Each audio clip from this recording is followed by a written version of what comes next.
Las Vegas, N. M. Firefighters slowed the advance of the largest wildfire in the U.S. as heavy winds relented Wednesday, while President Joe Biden approved a disaster declaration that brings new financial resources to remote stretches of New Mexico devastated by fire since early April. U.S. Representative Teresa Leger Fernandez announced the presidential disaster declaration during an evening briefing by the U.S. Forest Service about efforts to contain the sprawling wildfire in northeastern New Mexico, which has fanned out across 250 square miles, 647 square kilometers, of high alpine for. "We're glad it happened this quickly." Fire bosses said they are seizing upon an interlude of relatively calm and cool weather to keep the fire from pushing any closer to the small New Mexico city of Las Vegas and other villages scattered along the fire's shifting fronts.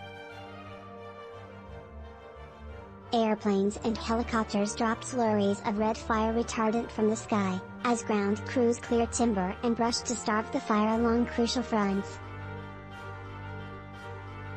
Bulldozers for days have been scraping fire lines on the outskirts of Las Vegas, population 13,000, while crews have been conducting burns to clear adjacent vegetation. Aircraft dropped more fire retardant as a second line of defense along a ridge just west of town in preparation for intense winds expected over the weekend.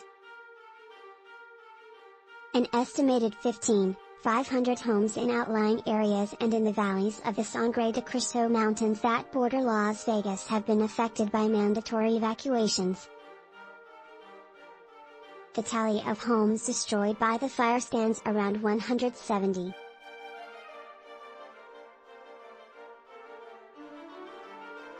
The President's disaster declaration releases emergency funds to recovery efforts in 3 counties in northeastern New Mexico where fires still rage, as well as portions of southern New Mexico where wind-driven blazes killed 2 people and destroyed over 200 homes in mid-April.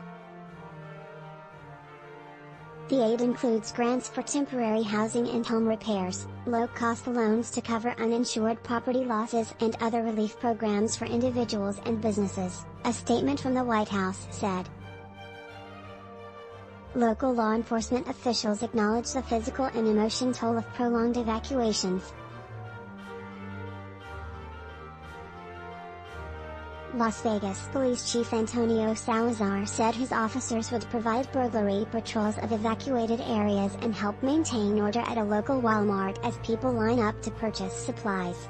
Repopulation, that's one thing we're very interested in, San Miguel County Sheriff Chris Lopez said. Everybody wants to get back home.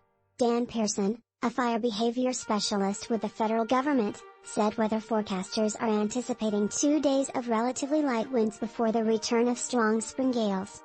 Our prayers are working because we've had advantageous winds throughout the